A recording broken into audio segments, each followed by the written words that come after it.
You're listening to the Valley Labor Report with Adam Keller and Jacob Morrison. The time has come for America to hear the truth. We are going to stand with them, and not only are we going to fight for their rights, but we're going to stand up for our rights here in our state, in our homes, and in our community.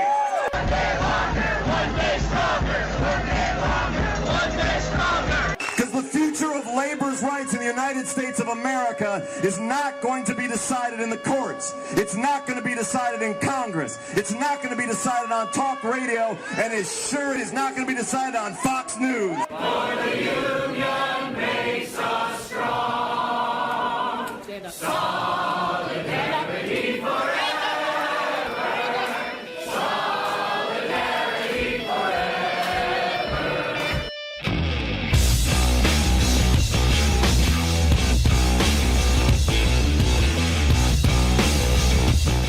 Hello and Merry Christmas, Tennessee Valley. This is the Valley Labor Report. My name is Jacob Morrison, here with my co-host and fellow agitator Adam Keller. We are broadcasting live to tape, online and on the radio from the heart of the Tennessee Valley, the Spice Radio Studios in Huntsville, Alabama. Today, we are talking coal miners, cereal makers, baristas, and Adam is giving us a history lesson and more on today's program.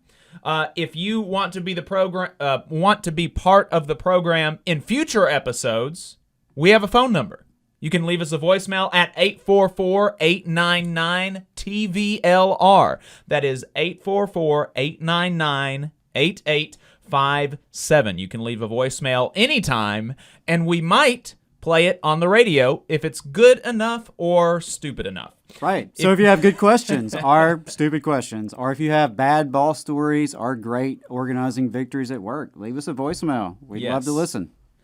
If you haven't gotten enough of us, by the time that we wrap here on the radio, or if you just want to see what we're up to throughout the week, then you can find us all over the place online. We are on Twitter, Facebook, YouTube, wherever you get your podcasts at The Valley Labor Report. And just a reminder, your support and the support of our sponsors helps us to stay on the air. If you want to become a sustaining member of the program or make a one-time donation to our December fundraiser, which is still going on, you can donate to unionly.io/o/TVLR. Again, that web address is unionly.io/TVLR.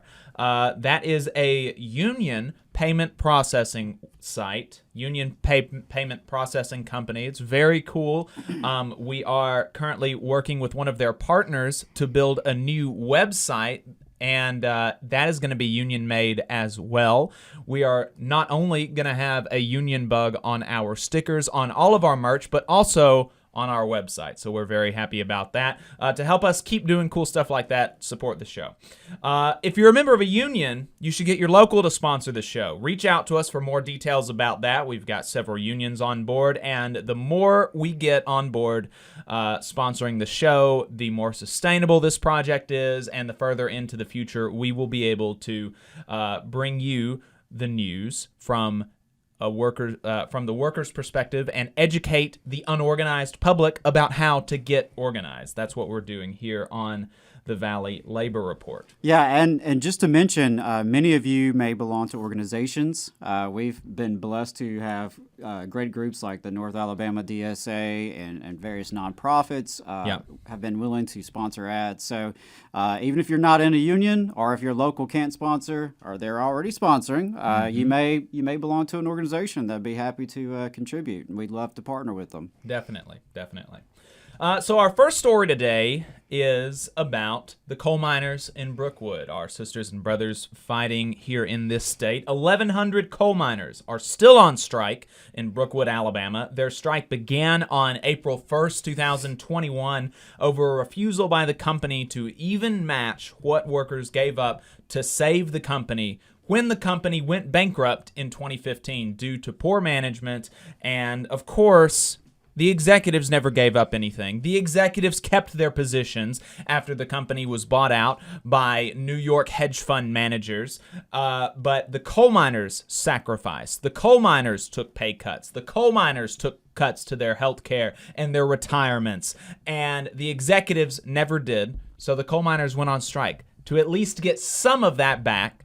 And they came to the bargaining table, the company did, asking for more from the workers, even amid record-breaking profits and record-breaking compensation for executives at this company. We've done a few deep dives into the strike, and we've spoken to many people involved in the strike over the course of last year. We'll do another deep recap in the new year and talk to some more people, but for now, we've got a small update. Last weekend on Sunday, December the 19th, they had a Christmas party where the children of the striking miners were given every single gift that they requested, thanks to donations from the community, from other unions, and from listeners like yourself. That's awesome. Yeah, we're very proud to have hopefully played a small part of that. I know that several of us here involved in this program and in our unions donated to make sure that they had, that those children didn't suffer because of the greed of the company that their parents work for,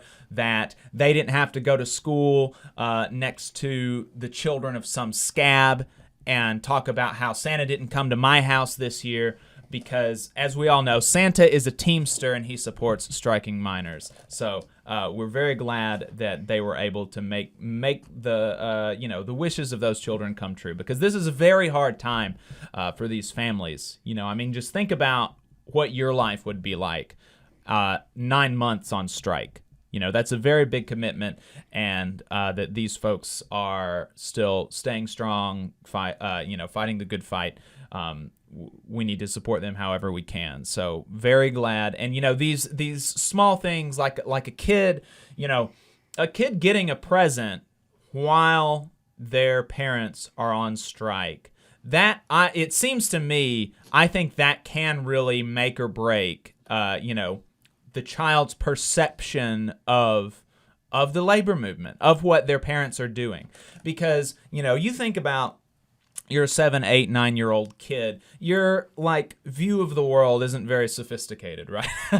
And so, your parents do this thing, and they can tell you all that until they're blue in the face about why it's important to fight against corporate greed, why what they're doing is the right thing. But, come Christmas time, if you're the only kid in your class that doesn't have a Christmas present, then, that can feel really alienating, and that can feel like I could see how that would be a bummer, and you wouldn't have a Christmas present because your parents went on strike. And you might not. It might be difficult as a young person, as a small child, to make the connection that it's not because my parents are fighting for what's right. It's because the bosses are keeping what's right from them. So instead of the children, having a terrible Christmas and potentially having bad feelings, they're going to have a good Christmas. They got everything that they asked for. And not only that, they saw at this event on Sunday, they saw the community come together. They know that these presents are donated from people all across the country who are supporting their parents and them as they fight corporate greed here in Alabama, connecting people all over the country, all over the world, to make sure that these children have, that they have a good Christmas. And I think that hopefully I'll be able to talk to some of these people, some of these children 20 years from now, when they're in a union, when they're on strike, and they can tell about how they remember when they asked for I don't know, what do kids ask for? They asked for an American Girl doll, or they asked for a new bicycle or something, or they asked for a new video game. And I remember when my parents on strike, I didn't think that I'd get Christmas this year,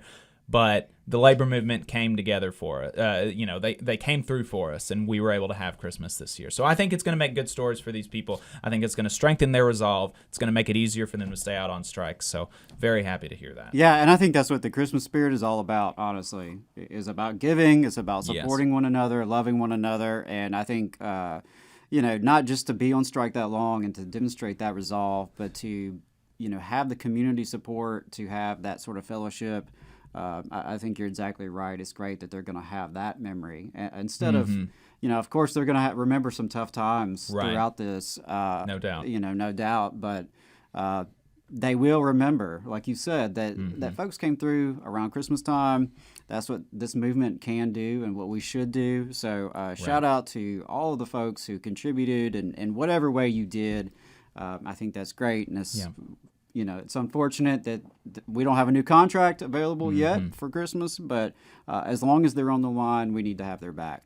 Right. In other news on that front, it was announced on Tuesday that the UMWA lawyers filed an appeal with the Alabama State Supreme Court to overturn the unconstitutional bans and restrictions on the minors' right to speak and assemble. Justices for the Alabama State Supreme Court are all elected, and they are supposed to protect freedom of speech and freedom of assembly. And our state motto is, "We dare defend our rights." So let's hope that these justices take that motto seriously and that they see our rights as the rights of working Alabamians instead of New York hedge fund managers. Because unfortunately, our state motto has for so long, basically since, as its inception, was, we dare defend the rights of white property owning men. And I think that's a beautiful motto. We dare defend our rights.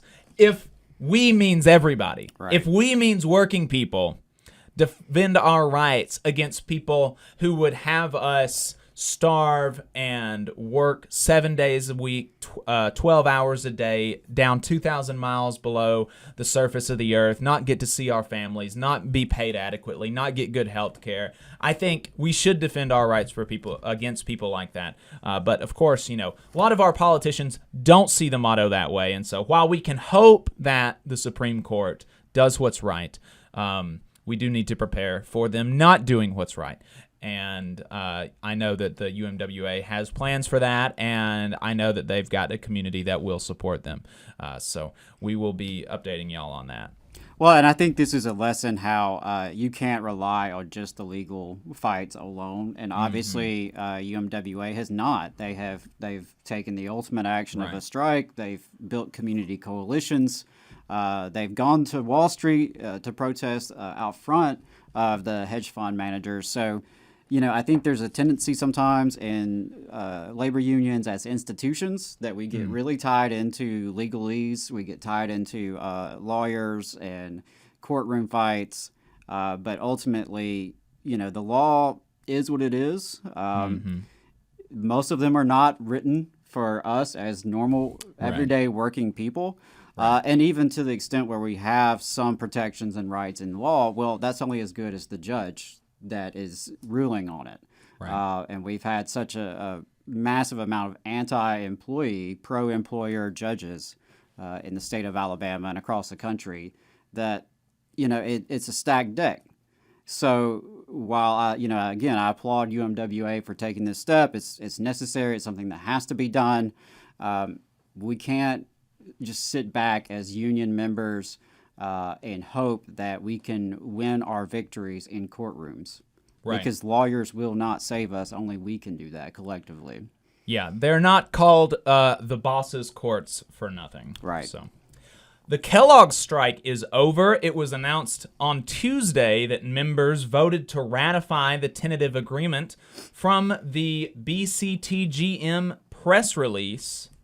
They highlighted the new 5-year collective bargaining agreement. There are no takeaways, no concessions.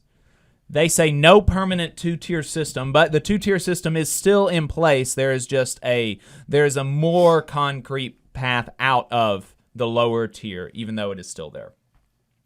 A clear path, like they say, to regular full-time employment.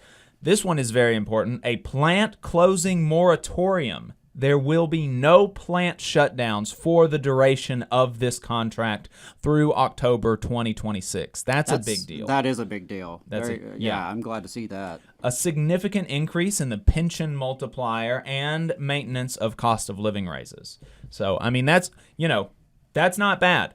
It's not all sunshine and roses, though, of course. Dave Jameson, he's a labor reporter for the Huffington Post. He spoke to Trevor Beidelman. He is the president of BCTGM Local 3G in Grand Rapids, Michigan.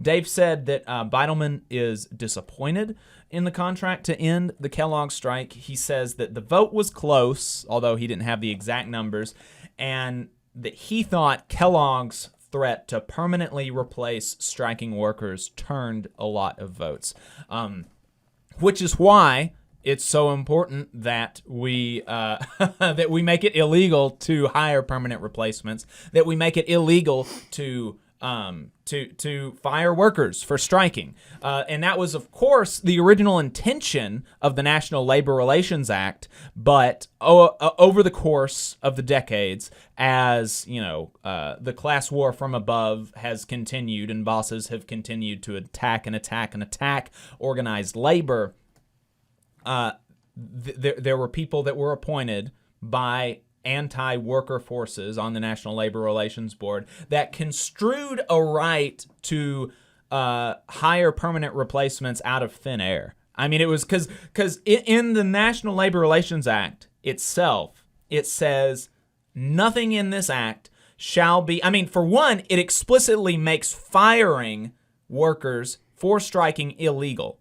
It's illegal to fire people who strike, okay? But they created this fiction that somehow permanently replacing somebody while they are on strike is different, and that's legal. And Jennifer Abruzzo, who is the new NLRB, National Labor Relations Board General Counsel, appointed by President Biden, she said she has released a press statement on this, saying that she quoted the National Labor Relations Act, where it says that nothing in this act shall be construed as negating the right of working people to strike or something like that. That's a paraphrase, but it was something like that. I mean, it was the language of the NLRA is very clear. And so she is actually basically petitioning unions to challenge that permanent replacement doctrine now, which is very good. But in the meantime, Congress can always go ahead and pass a law that says that's illegal.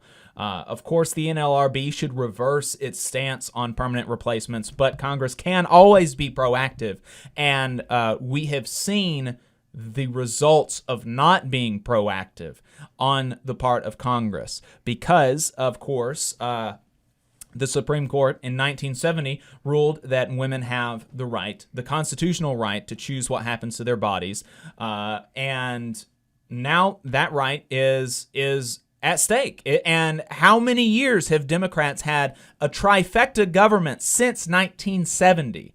How many years have Democrats controlled the House, the Senate, and the presidency without passing a law that codified Roe versus Wade?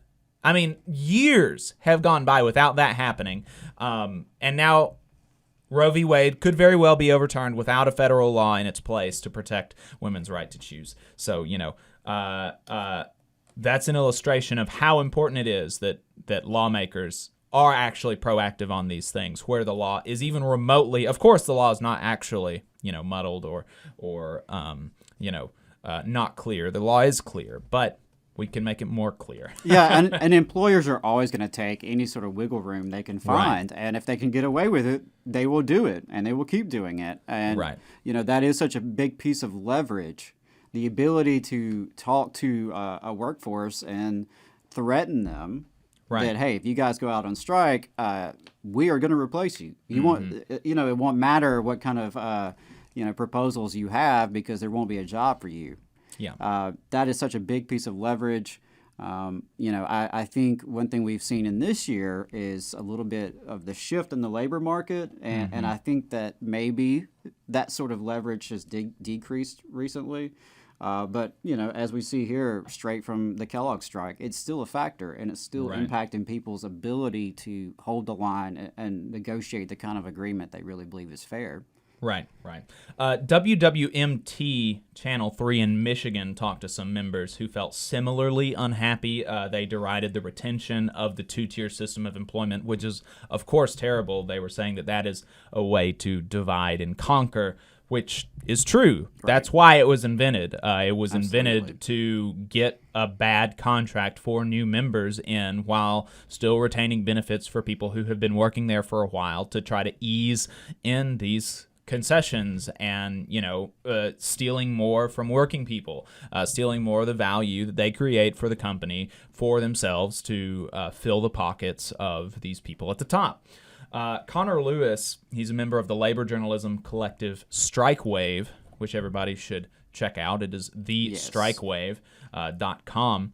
He had a good analysis of the conclusion of the strike on Twitter. It seemed to me that he struck a good balance. That the result of the strike was not necessarily a slam dunk, but it's clearly a better contract than they would have gotten if they hadn't struck. Strikes work, but they don't necessarily work miracles, as he said. And but breaking the endless cycle of concessionary bargaining is a big deal. Yes, the fact that this contract did not have any new concessions in a manufacturer, like these are just manufacturing workers, right? I mean, just manufacturing workers. That's not the right phrase, but still, the manufacturing workers have for decades and decades only been able to defend themselves against attacks by the employer. They have only been able to retain, and they have taken contracts back to the members and said, we only lost this much this year. We only lost this much this year, right, as opposed to how much they wanted to take from us. That every single contract, basically since 1980, has been that way, especially in the manufacturing sector. And so with this strike, like in so many other strikes that we've seen this year, that endless cycle of concessionary bargaining has been defeated. And that's a big deal. They didn't get everything that they wanted. And it's very difficult to turn everything around, years and decades of concessionary bargaining in one contract cycle. Right. So he said, he concluded that whether or not this is a big victory is going to be measured in large part on what happens in the next contract. Do the members of this union take heart in what they've won and use the next 5 years, which 5 years is a very long time for a contract cycle. Connor mentions, he has mentioned in some of his other writing that maybe instead of kind of fetishizing the removal of the no strike clause, we can talk about other things that are easier to put in contracts, like having shorter contract cycles to increase militancy, as opposed to immediately going for the no strike clause, which would be great. Contracts shouldn't have no strike clauses, but it's going to be a lot easier to get a boss to agree to a 3-year contract or a 2-year contract or a 1-year contract than it is to get them to take, than it would be to get them to take no strike clauses out, which are also no strike, no lockout clauses. So, that's worth noting as well. But, are they gonna take these 5 years to work towards, to plan on striking again, or to plan on making a credible strike threat so that they can win more in 2026? Or are they going to kind of sit back and not prepare and just let things happen to them and, not kind of, it's up to the members, it's up to the union what happens in 2026, and whether or not this is a big victory is like Connor said, it's gonna be dependent on what happens in 2026. So. Yeah, and I 100% agree with that, and I like the way Connor phrased that, because one of the most essential rules of organizing is always be organizing. You cannot rest on one contract or one victory or one defeat, frankly.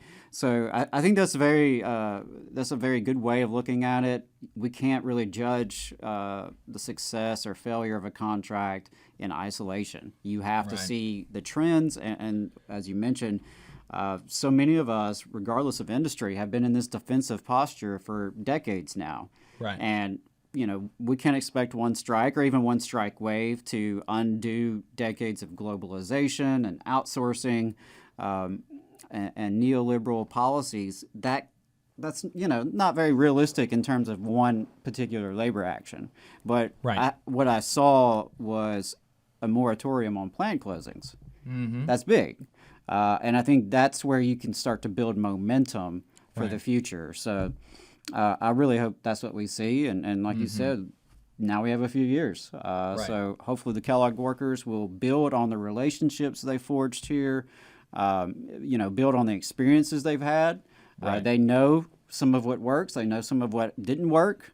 So hopefully they're going to move in much, much stronger to enforce this contract, to hold Kellogg's accountable, and to build to something even better in the future. Right, exactly. Starbucks workers are continuing the fight against exploitation by their employer with new elections being filed by workers, it seems like, every single week. This week, a new election petition was filed by workers at a Seattle location where company headquarters is located. It's not I don't think it's the founding location or whatever, but that's their city, Seattle. According, again, to Dave Jameson, a labor reporter for the Huffington Post, there are now 3 new elections filed in the Buffalo area, 1 in Mesa, Arizona, 2 in Boston, and 1 in Seattle. This is huge. I mean, that's 7 union elections at Starbucks locations across the country, from sea to shining sea, from Seattle to Buffalo, New York. That is a lot more difficult for an employer to fight off 7 union elections than it is to fight off 1 union election. And why is it? Of course, while it may seem like a company has unlimited resources and compared to somebody like you or I, Howard Schultz does have, unlimited resources. But when you start stretching those resources across 7 locations, from literally the East Coast to the West Coast, you are eventually going to stretch those resources thin. And they only have, resources only do so much. They only have so many executives that they can send in to badger these employees. They only have so many lawyers on retainer. They can only bring in Howard Schultz so often, right? And tell his workers that they work in a Holocaust center. This is fantastic, and the more locations that we see, especially right now, as so many are filing for elections, this is the time to do. I mean, for just a consortium of reasons, this is the time to do it. But for Starbucks specifically, while you've got 7 other locations going, if you're a Starbucks employee and you've been thinking about unionizing, now is the time. Workers across the country have got Starbucks on their heels. They have won 1 election. By all accounts, it looks like they will win a 2nd, and they lost a 3rd. They are 2 for 3, and now they have 7 more elections. Over the next couple of months, we could be looking at 6 or 7 union Starbucks across the country. This is a big deal. So, like I said, if you are a Starbucks worker under the sound of my voice and you're listening to this, you need to get in touch with Workers United. They are an SEIU affiliate. They are the union that the Starbucks workers across the country, all of these locations, are working with. And so it is not too late to become the first Starbucks location to have an election in the South. So contact Workers United, the union that the Starbucks workers have chosen to affiliate with in the South. You can do that here. Region Unite at bellsouth.net. The telephone number is 779-306-8856. Again, the email is sregionunite at bellsouth.net. The telephone number is 779-306-8856. We're going to talk some more about Starbucks workers organizing and fighting the boss on the other side of this break. Stay tuned. Support for this program also comes from the Iron Workers, Local 477. So if you are looking for contractors with lower than average EMR and TRIR, they tell me that if you need to know what those mean, then you will. Or if you need to supplement a workforce at any level for any amount of time, short or long term, if you need iron workers that come trained and certified at no extra cost, or if you need workers from superintendent down to general laborer, and you're looking to start work on a project, or you're unhappy with your current contractor situation, you need to call my friend Jeb Miles with the Iron Workers Local 477. They only work with the best in the business, vetted contractors, and can do all kinds of jobs from roofing to steel and bridge erection, from welding to heavy rigging, from structural repairs to machinery alignment, and much more. They supply manpower on 4 of the 5 largest projects in North Alabama, so you know they're legit.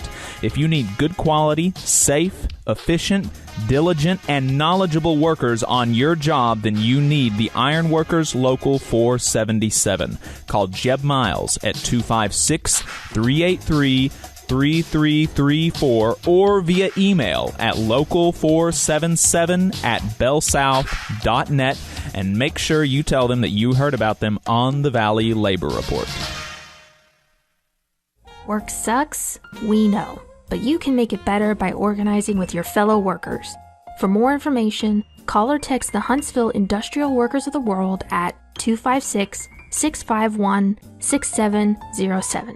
Support for the Valley Labor Report comes from the International Federation of Professional and Technical Engineers Union. Learn more by visiting www.ifpte.org. Support for this program comes from the International Brotherhood of Electrical Workers, Local 136, out of Central Alabama.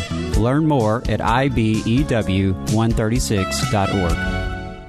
The attorneys of Maples, Tucker, and Jacobs are proud to represent working people in Alabama and across the Southeast. They have over 100 years of experience representing injured workers in workers' compensation, personal injury, and disability claims. Let their attorneys help you when you get injured on the job.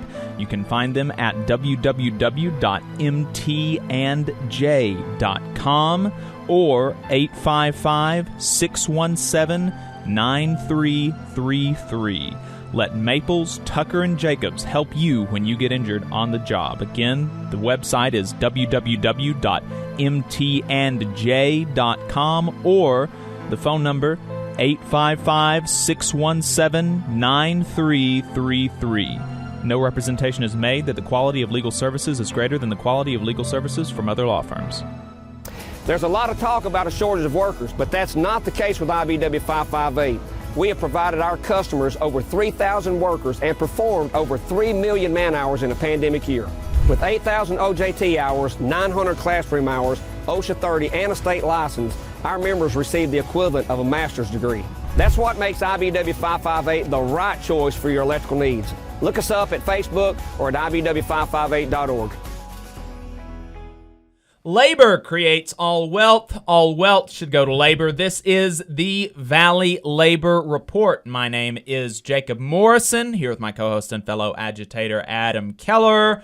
Merry Christmas, everybody. Christmas. Merry Christmas. And so we were talking about Starbucks workers organizing all across the country. Just wanted to remind you, Starbucks workers listening one more time, if you are listening and you want to form the first Southern Starbucks Union, get in touch with Workers United in the Southern region. You can email sregionunite@bellsouth.net or call 779-306-8856.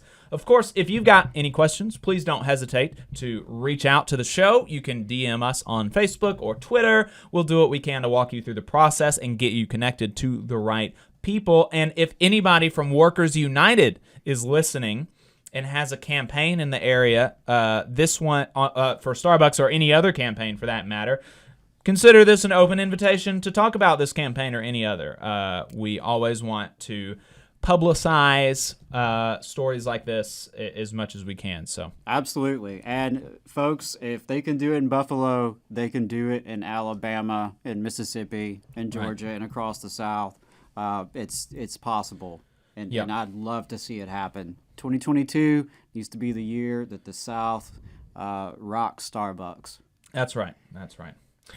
Let's go to my favorite segment every single week. Last week in Southern Labor, we bring you what happened last week in the South in the labor movement, courtesy of Jonah Furman from his newsletter, Who Gets the Bird? You can read about what happened across the United States in the labor movement on his newsletter, whogetsthebird.substack.com. Highly recommend it. Could not recommend it enough.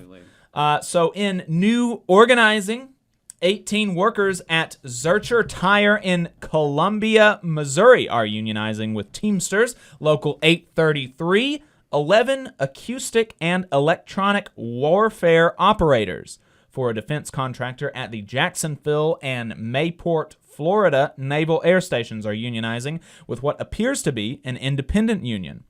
Small military-based defense contractor unions being a consistent target of the machinists and operating engineers, one wonders if one of them will get involved. Acoustic electronic warfare operator is not a job position we normally see in these listings, so No. Interesting. Yeah. CWA has filed for separate elections at 11 field offices of the National Autobahn Society after winning their campaign to unionize the national office staff. This week, 122 staffers voted 86-14 to join the union from Anchorage, Arkansas to Durham, North Carolina. That's Anchorage, Alaska. We're talking about nationwide. Man, So Alaska. the field offices of the Autobahn Society, and there again we've seen this trend of nonprofits and Yes. new organizing in those sectors, and I think that's very, very important. Yeah. 22 workers for airport contractor Prime Flight Cargo in El Paso, Texas, voted 8-0 to join Teamsters, Local 745. 12 power plant workers for Ameren in Steedman, Missouri, voted 8-3 to join Operating Engineers, Local 148. 20 workers at Comcast in Florence, Alabama, voted to decertify their union, IBEW Local 558, in a 6-9 vote. Security guards, we had 130 security guards at the Dominion Energy Power Station in Surrey, Virginia. They are unionizing with the National Union of Nuclear Security Officers.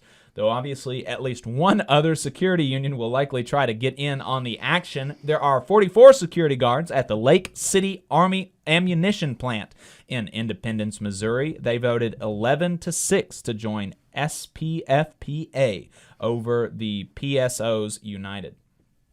In strikes and bargaining, the Steelworkers Local 40 strike of 450 workers at Special Metals Nickel Alloy Plant in Huntington, West Virginia is going to last through the holidays.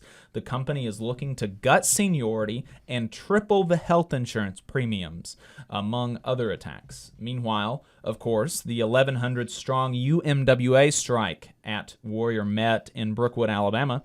The other insanely long strike, it rolls on. Kim Kelly went on The Takeaway to tell the story that she's been covering closely the entire time. The only other news that he's seen is a group of 15 senators signed a letter calling on the company to settle the strike, which is cool, but it's been over 8 months, so we need to see a little bit more than that. The producers of Nefarious, they are filming in Oklahoma City. They have replaced the workers who are striking for recognition through IATSE Local 484. UFCW Local 455 in Texas continues to teeter on the edge of a massive 14,000 worker strike, but the rumor is that a settlement is in the works. School bus drivers in Chesterfield County, South Carolina, kept the school bus driver strike wave alive this week, striking over low wages and the impacts of a driver shortage, saying we need to be heard. A tentative agreement has been reached between the school district and teachers in Brevard County, Florida. And not in the South, but big enough. And this is in the South, actually. The 1,400 strong BCTGM strikers have ratified their tentative agreement. Like we said, there has been some opposition to it, of course, but the ultimate decision with whether or not to stay and go on strike rests with the workers that are affected, and they voted to accept the agreement. UAW 2110 remains on the largest strike in the country at Columbia University. The university is still actively threatening to replace the student workers and soliciting other desperate academic workers to take their jobs in the spring. And finally, this is huge. After a whopping 284 days, the longest strike in Massachusetts history, that of the Massachusetts Nurses Association at St. Vincent Hospital in Worcester, Massachusetts, has a tentative agreement. For months, the final sticking point has been whether or not corporate giant Tenet's vindictive refusal to restore strikers to their old jobs, whether or not that would happen. And a deal was apparently hammered out via Labor Secretary Marty Walsh. In a totally bizarre aside, the local news reported that the scab nurses had collected enough cards to unionize, but were disavowed by whatever field organizer's boss at AFSCME got wind of it. That was wild. But that's strange. Yeah. The scab nurses are going to be out of a job as the striking nurses take back their old positions. So that is very cool, and we like to see that Labor Secretary Marty Walsh got in on the action and mediated that strike. Let's see the same thing in Alabama. Absolutely. Mr. Walsh. I would like to see more details on that and exactly kind of how he weighed in. And yeah, that would be interesting. Hope it's just one of many to come, because it certainly can't hurt to have the full force of the federal government behind you as you take on a powerful company. Right. And even just having them weigh in on your side can help in things like that. So absolutely. So that's definitely a huge story. And since Marty Walsh has shown a willingness to do such a thing, we sincerely hope that something like that happens with this Warrior Met strike in Brookwood, Alabama, because something has got to give. That's some support for those workers is desperately needed. So we are going to go to a break here really quick, and when we get back, Adam is going to give us a history lesson on the Christmas Day truce during World War I. So we're going to be going to a break really quick. This is the Valley Labor Report, and we will be right back.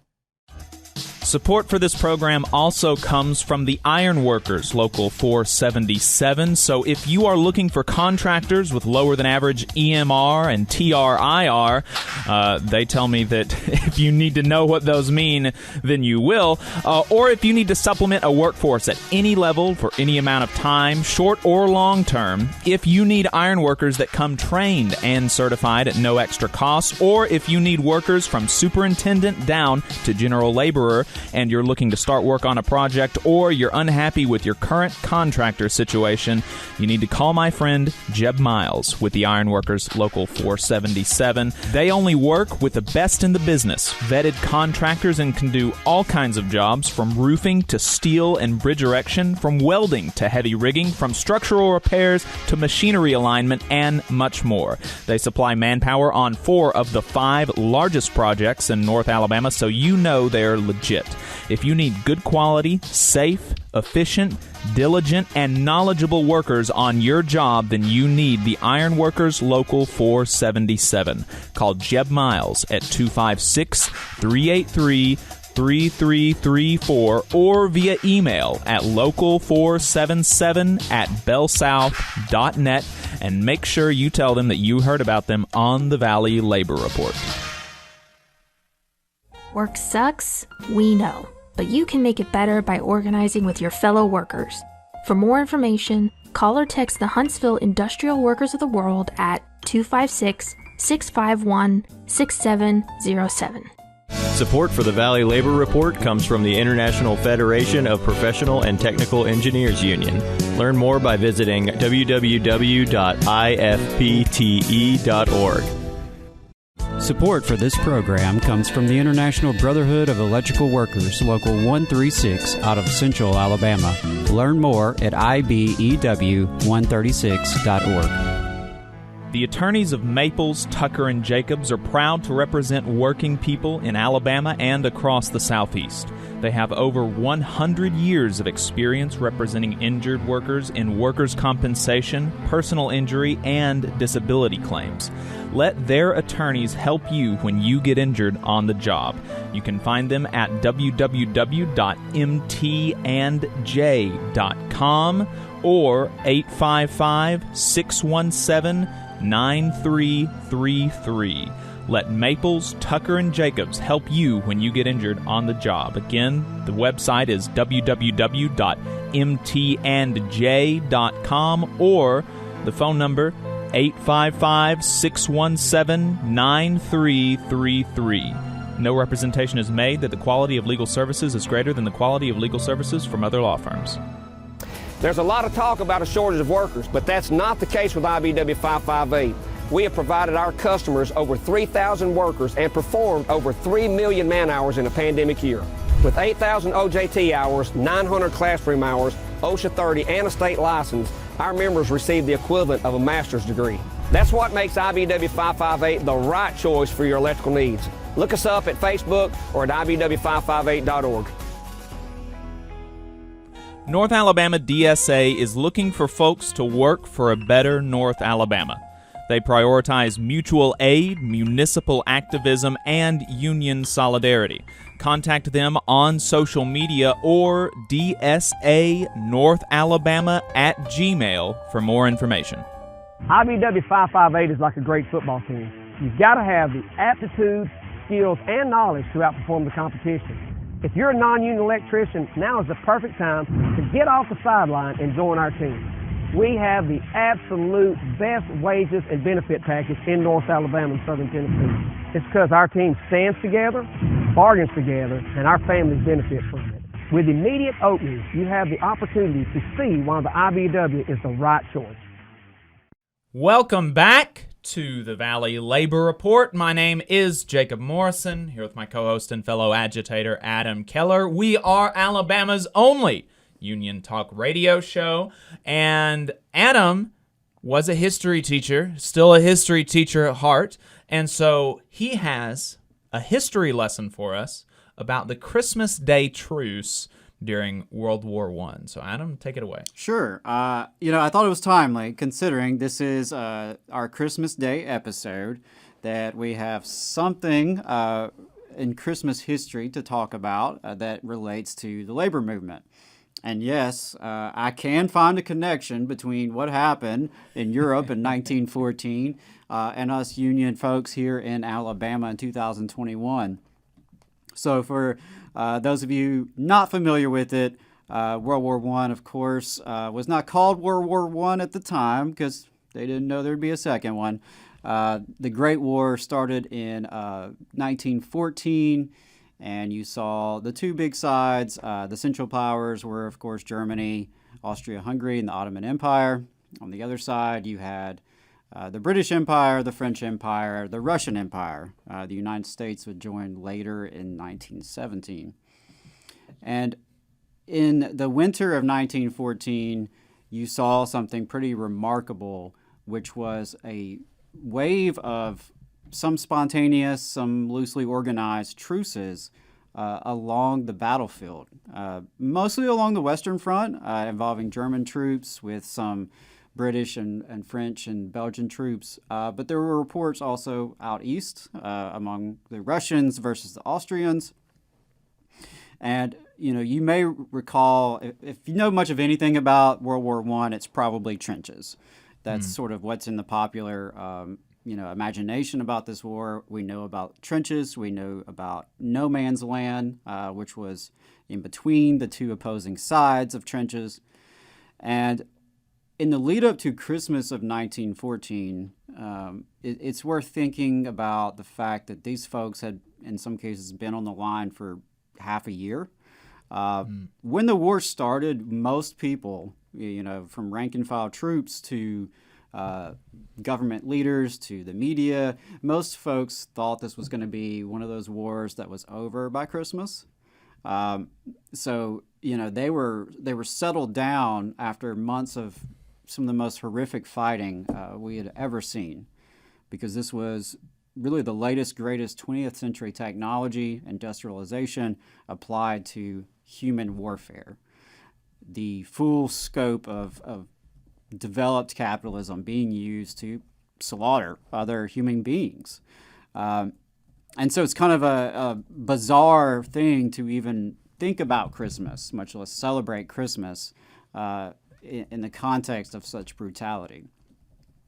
But what really speaks to me as a worker, as a member of the labor movement, is the idea that those of us who work for a living have a lot in common.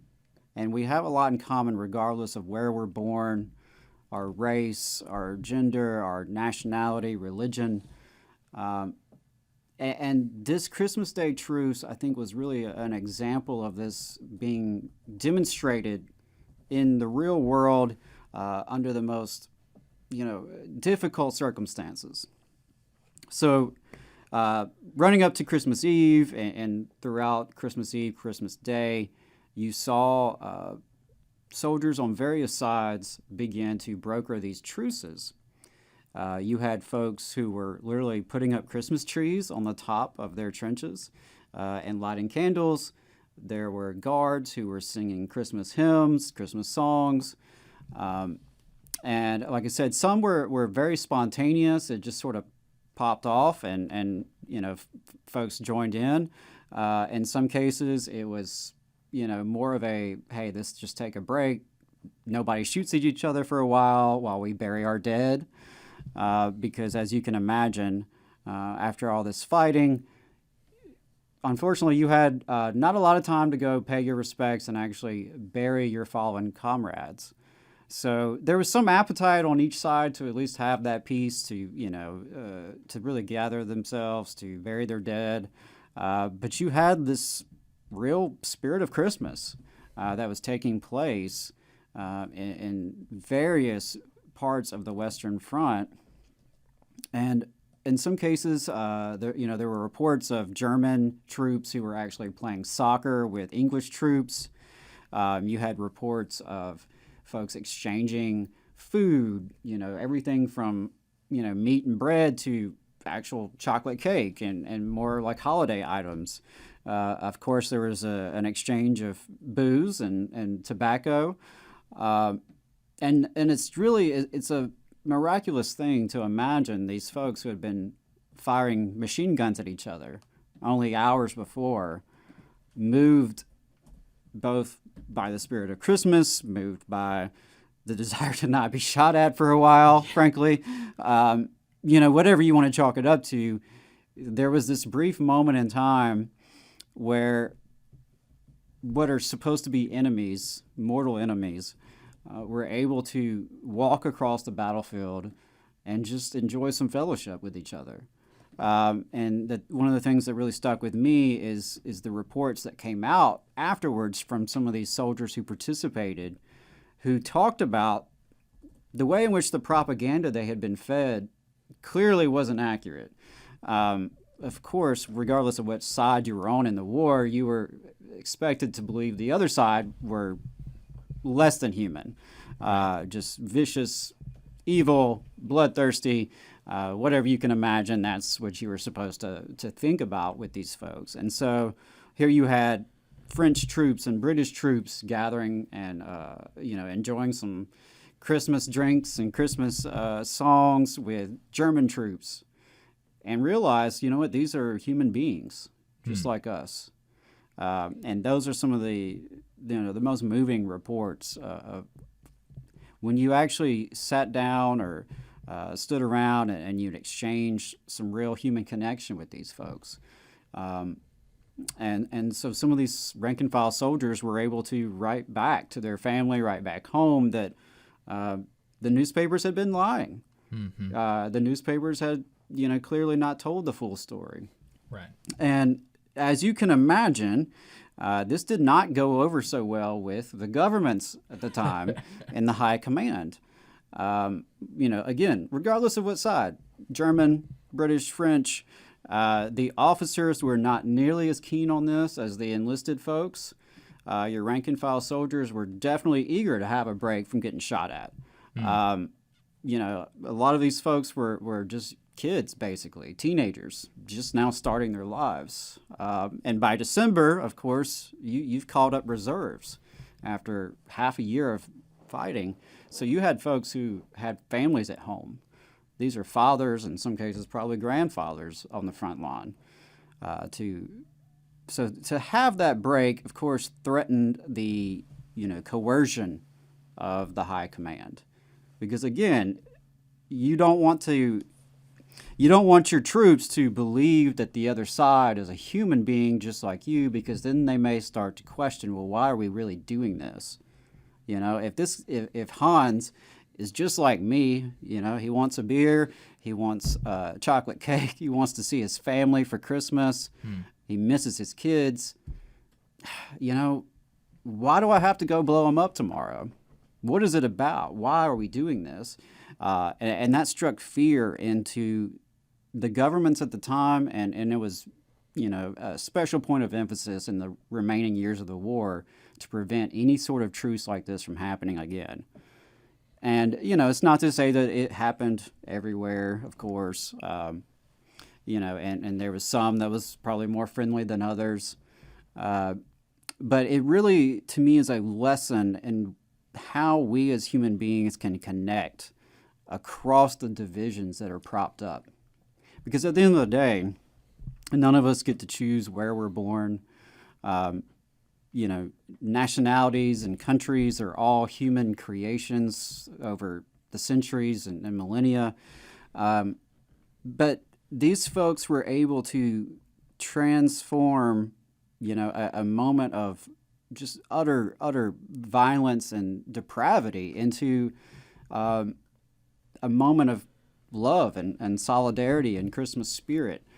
And so that is a lesson that I think inspires those of us who've come after. And I think it's certainly a lesson to scare those in charge of armies and navies. And, the thing about that war is that it was a war of imperialists. It was a war of capitalists, a war of bankers. It was not a war for freedom and democracy and all the other, buzzwords we're told. That's not what that war was about. Many folks realized that at the time. And, it's unfortunate that the fighting went on so much farther after that. But another interesting thing about that was that these truces in some cases lasted past Christmas. Because again, lo and behold, you've now had a day to rest, to not get shot at, and that feels kind of nice. Yeah. Never been in battle myself, and so I can't speak from experience, but I'm going to go ahead and guess it's better to not get shot at.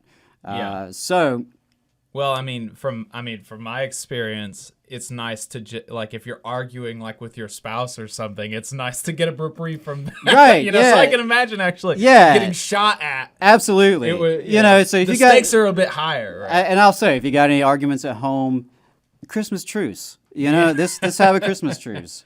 But I think we in the labor movement can never forget internationalism.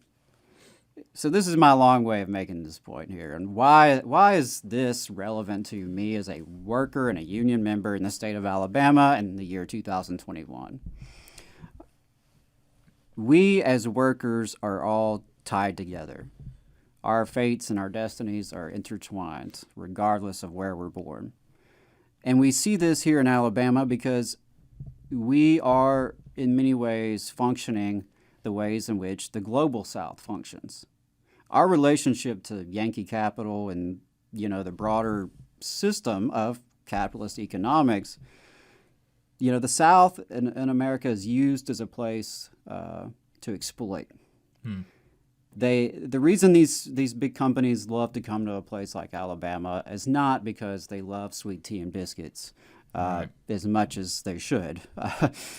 We all love the South and the many beautiful things about this place, but that's not why Toyota and Amazon are coming here. They're coming here because they see an opportunity to exploit a cheaper workforce, a less educated workforce, a more compliant workforce.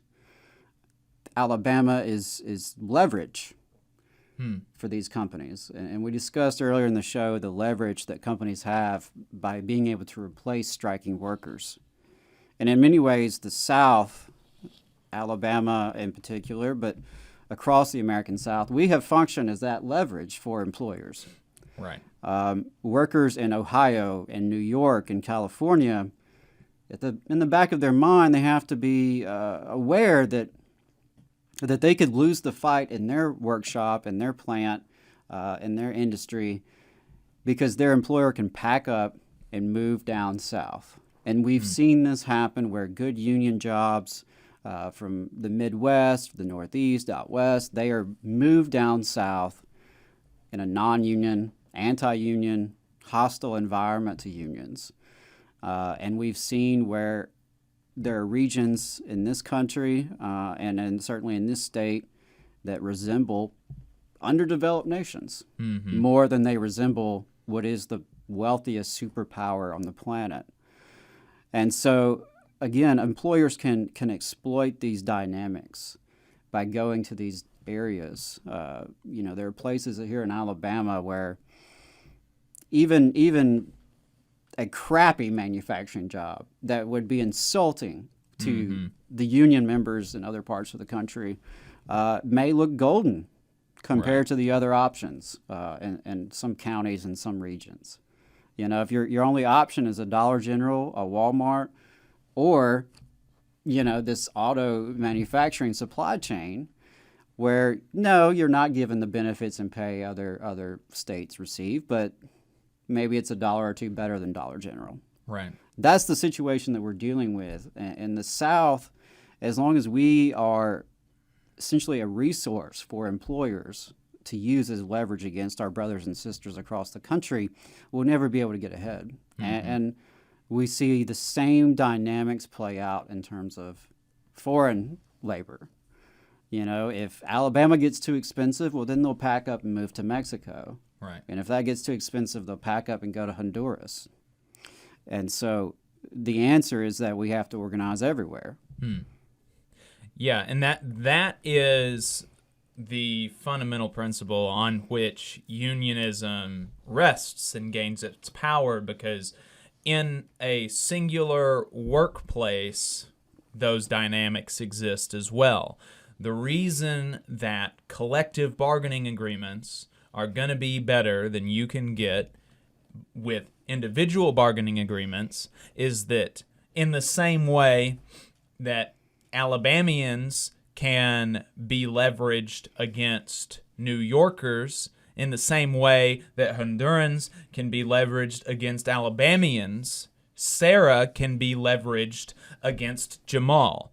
Or, you get what I'm saying. Individually, working people can be leveraged against each other. And even just our ignorance can be leveraged against ourselves when we don't know how much the people working next to us on the line or in the cube next to us or in the office down the hall, how much they make, how much they're compensated. And that is, and so instead of only having the leverage that you bring to the table as an individual with your labor, when you bring together an entire workforce's leverage, you're going to get a much better deal. And that is why in regions of the country with higher union density, you see higher wages, because where more and more people are doing that, that even helps people who are not in unions. People in non-union workplaces benefit. I mean, study after study has borne this out, that people in non-union workplaces benefit when they have a higher union density rate in their geographic area. And so, of course, we can extrapolate this principle internationally, because and say that where working people come together across the globe, working people will be better off. Because, of course, the world was not made better by our imperial exploits in World War I or in any of the imperial exploits after World War II. Of course the world wasn't made better. The countries that we invaded weren't made better. Our country wasn't made better. The world was not made better. Lives were wasted. People were murdered for no reason except to pit people against each other. In his condemnation of the Vietnam War, Martin Luther King said that poor black boys are being sent overseas to shoot and be shot at by poor brown boys. And that just doesn't make any sense. What do we care as far as they have every right to have whatever sort of political and economic system that they want to in other countries. And we have the right to have our own political and economic system here. And of course, we would say that people in other countries do not have the right to impose their will on us because they don't like it. And so we don't have that authority morally. But as working people, it does not benefit us to do this, to impose our will on other people, because we have more in common with immigrant workers in the United States, with foreign workers in other countries, than we're ever going to have in common with a Bill Gates or a Jeff Bezos or the Koch family or the Waltons. These people are in a totally different strata than we are, and the only way that we are going to make our lives better is by coming together and taking some of what they have stolen back from us and helping people across the globe do the same. Absolutely. I mean, that's it. We as a class of people, the working class, we have to organize regardless of distinctions, regardless of borders and race, ideologies. There's been a huge sentiment in this country throughout our history, and certainly recently, to scapegoat foreign workers, to scapegoat immigrants. And we even see this sometimes within our own labor movement, where there's, some nativist sentiments from time to time. But at the end of the day, we as members of the working class, as you said, we have more in common with each other than we do the owners. And I will certainly consider our fellow workers in Honduras and Thailand and, across the world as our brothers and sisters. Jeff Bezos is not my brother, but those folks are, because that's our relationship to this world and to the economy. And I think it's, that's why this Christmas truce speaks to me, because if they, even however short-lived, were able to set down their arms and join together in their common interest, I think that's an example that we can all uphold. And certainly, to sort of tie in to your last bit here, the military-industrial complex is the driver of this economy. And certainly here in the Tennessee Valley, where we're reporting from, the war economy is what keeps the dollars flowing. And I understand folks have to make a living. Again, vast majority of us, we don't own property, we don't own capital. We have to sell our labor in exchange for little green pieces of paper that we use to survive and feed our families. So, I certainly understand folks have to find a job wherever they can, but there is something pretty immoral about the fact that our entire economy, certainly in this region, is so driven by the blood money of warfare. And that is the polar opposite of the Christmas spirit that I think we should all remember. So, and it doesn't have to be that way. I mean, just because it's been this way doesn't mean it. I mean, think about how much further ahead we would be if instead of spending money building bombs that are either going to kill people overseas that we don't know, that are in large part innocent civilians, or that will never be used. I mean, we build so many bombs that will simply never be used. Where would we be if instead of doing that for the last 20, 30, 40 years, we had put the ingenuity? We have more engineers in Huntsville, Alabama per capita than any city in the country. And the majority of them are working on these war efforts that are either going to be used for nefarious purposes or won't be used at all. How much further ahead would we be as a country, as a city, as a geographic region in North Alabama, in the Tennessee Valley, if our brains and muscles were being used instead of for the military-industrial complex?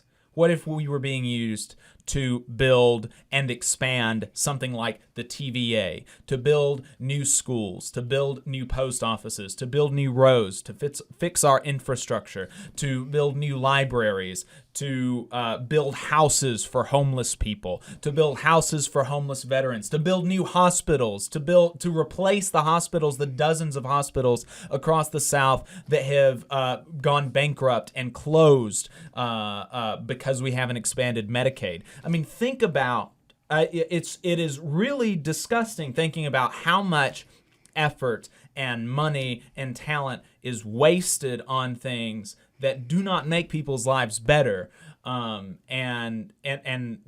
where we could be without that, where we could be if we put those resources and that time and that talent into something that's actually productive. And we can actually literally see something like that when we go back and look at the New Deal and look at what happened with the wartime profits there, where we actually had a war going on that was probably the only righteous war in the last 100 years. And we turned those wartime profits into a domestic production economy where we created goods and services for ourselves and for people overseas. And we had the biggest, the thing was the American standard of living, right? This was the big thing, and everybody was going to have 2 cars and a TV or something. It was the biggest, the largest GDP year-over-year increase that we've ever seen was thanks to these programs and the profits after the war. And what if we had just kept doing that instead of what we chose to do? I mean, it's really like sad to think about how much we've missed, but it doesn't, just because something is the way that it is right now doesn't mean that it has to be that way into the future. And we are the architects of the world that we live in, us as working people, us as citizens, as people, and we can always decide to change course.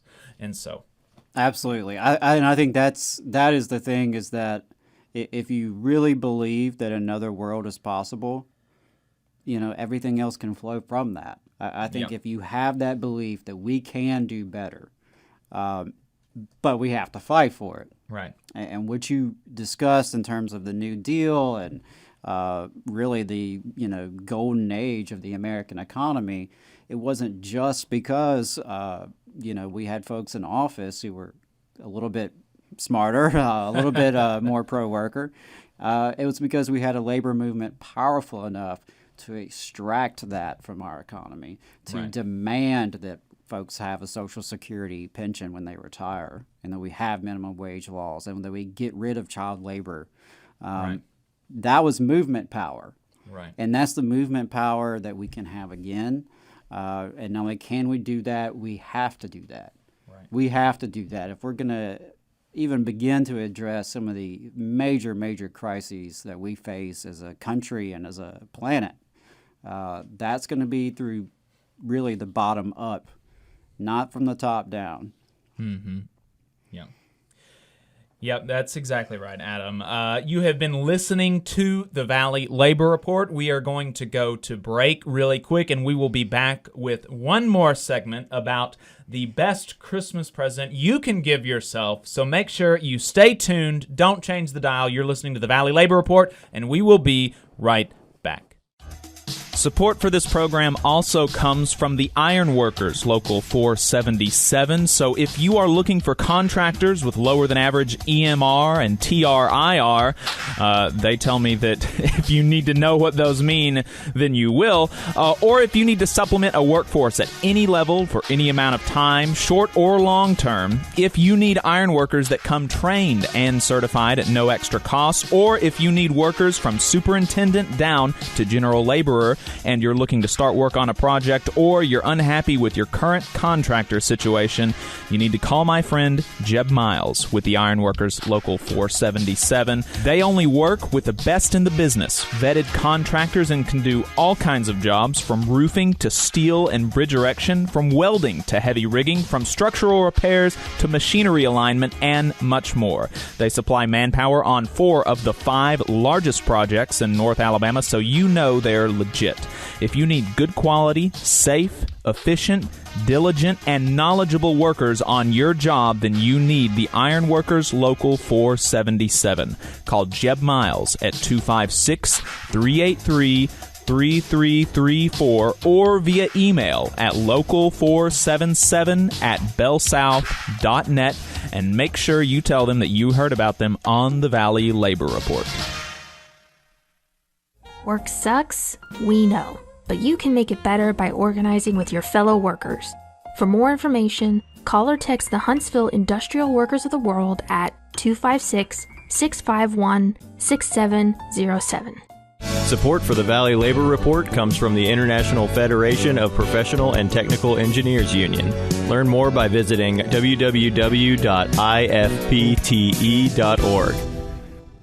Support for this program comes from the International Brotherhood of Electrical Workers, Local 136, out of Central Alabama. Learn more at ibew136.org. The attorneys of Maples, Tucker, and Jacobs are proud to represent working people in Alabama and across the Southeast. They have over 100 years of experience representing injured workers in workers' compensation, personal injury, and disability claims. Let their attorneys help you when you get injured on the job. You can find them at www.mtandj.com or 855-617-9333. Let Maples, Tucker, and Jacobs help you when you get injured on the job. Again, the website is www.mtandj.com or the phone number 855-617-9333. No representation is made that the quality of legal services is greater than the quality of legal services from other law firms. There's a lot of talk about a shortage of workers, but that's not the case with IBW 558. We have provided our customers over 3,000 workers and performed over 3 million man-hours in a pandemic year. With 8,000 OJT hours, 900 classroom hours, OSHA 30, and a state license, our members receive the equivalent of a master's degree. That's what makes IBW 558 the right choice for your electrical needs. Look us up at Facebook or at IBW558.org. North Alabama DSA is looking for folks to work for a better North Alabama. They prioritize mutual aid, municipal activism, and union solidarity. Contact them on social media or dsanorthalabama@gmail for more information. IBW 558 is like a great football team. You've got to have the aptitude, skills, and knowledge to outperform the competition. If you're a non-union electrician, now is the perfect time to get off the sideline and join our team. We have the absolute best wages and benefit package in North Alabama and Southern Tennessee. It's because our team stands together, bargains together, and our families benefit from it. With immediate openings, you have the opportunity to see why the IBW is the right choice.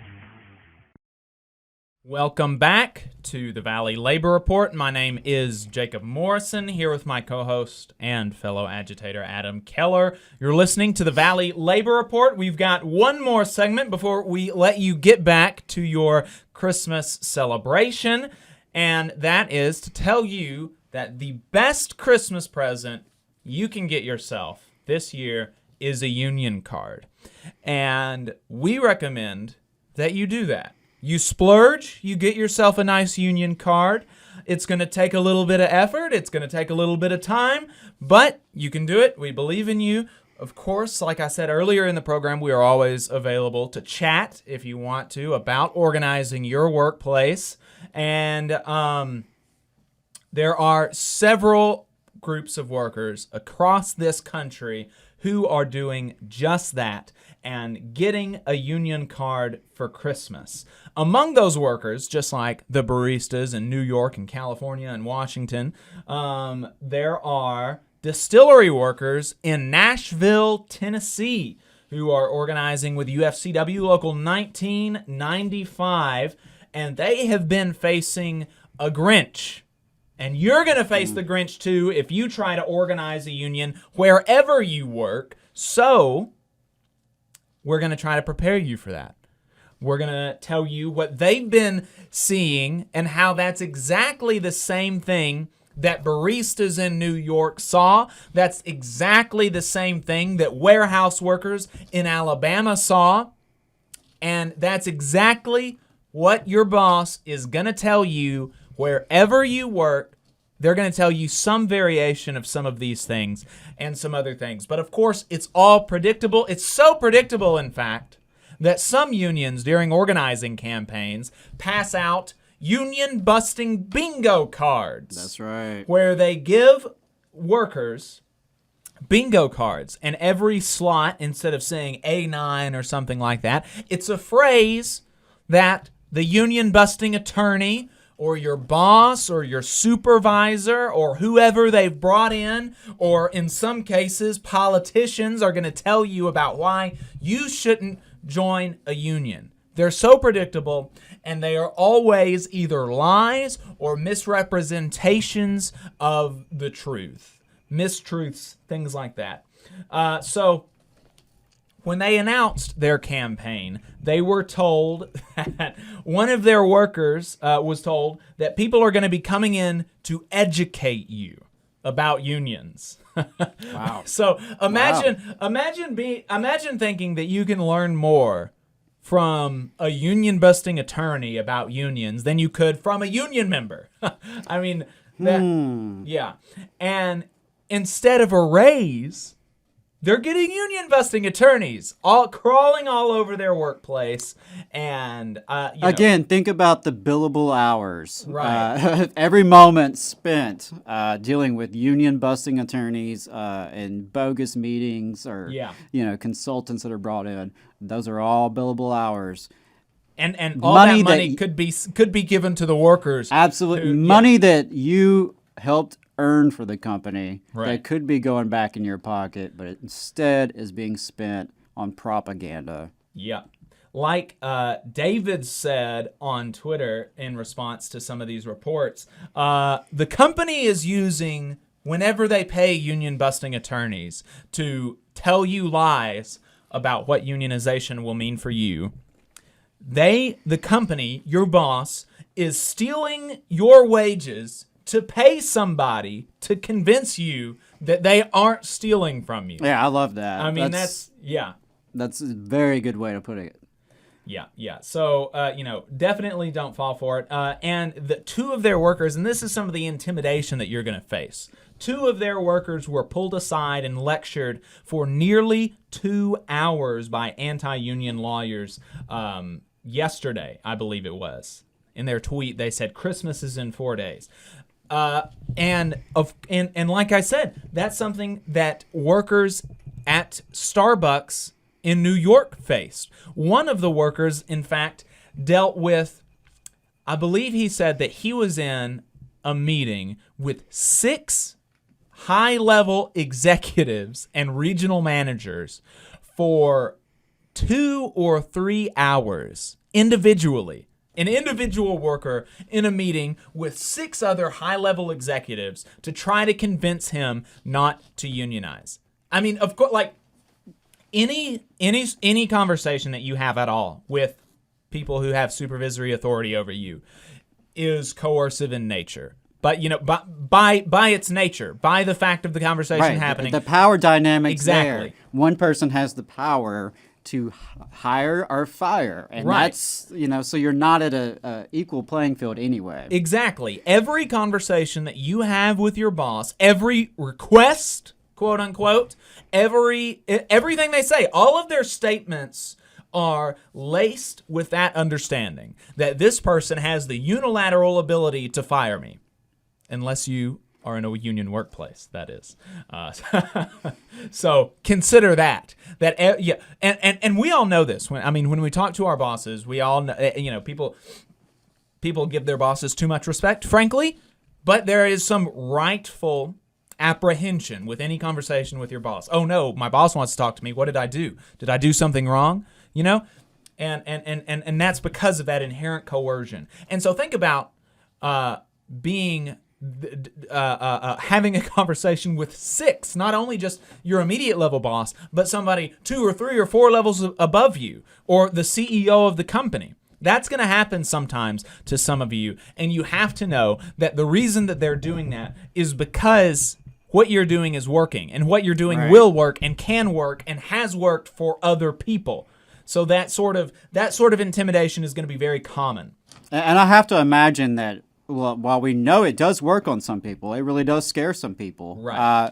I imagine there's also a fair amount of backlash too, because I know me personally, and probably many of you listening, where I subjected to such a thing that would only strengthen my resolve, right, and convince me, like you said, that we're doing something positive, right. Right. And I think that there is definitely a Southern attitude of rebellion that goes unappreciated, especially by people in the media and people who, there are some people that think that love being told what to do by their boss and love, being trampled on and things like that. But I don't think the average working Alabamian likes that. I think the average working Alabamian knows how to do their job. They know that they know how to do their job. And the best way for them to do their job is for the boss to get off their back and leave them alone and let them work. And having that sort of autonomy and independence is what being in a union workplace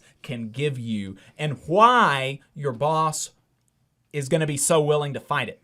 Because they don't want you to have that autonomy and independence. They want that for themselves, and so we have to take it, of course.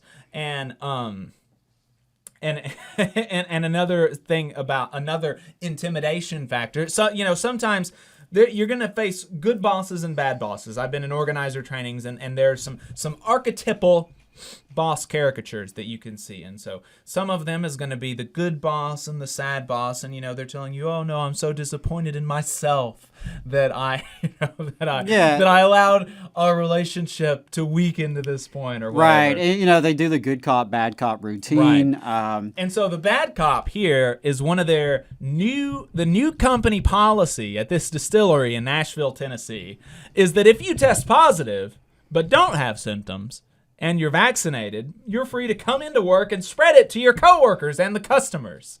But then I'm sure they will assure you that your safety and well-being as an employee is paramount, and so there would be no need for a union to come in and oversee such a thing. Yeah, of course. Despite the fact that they're telling their employees to come in when they're infected with COVID. They care about your safety, and of course they care about the customer. Oh, I'm sure they care about the customer so much.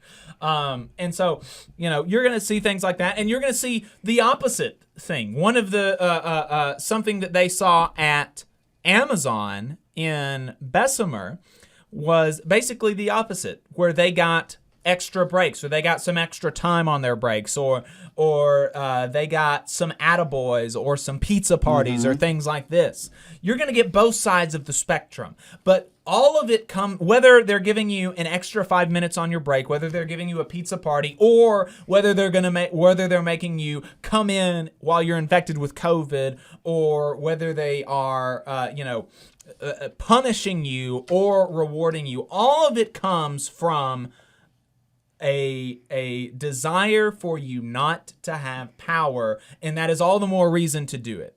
Because their resistance to it is evidence of its effectiveness. And of course we can also look at evidence of its effectiveness by, looking at facts and figures and the Right. reality of of working in a union workplace versus working in a non-union workplace. But for some reason, the facts and logic people don't like to talk about those facts and that logic. Right. But I think what you're saying, though, is so true. Whether they come at you with the carrot or come at you with the stick, just keep going. Don't be deterred.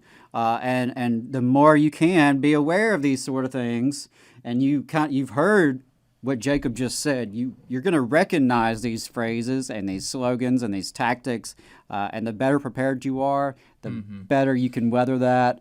Again, carrot or stick, doesn't matter. Keep organizing. Right. Push through it. Right.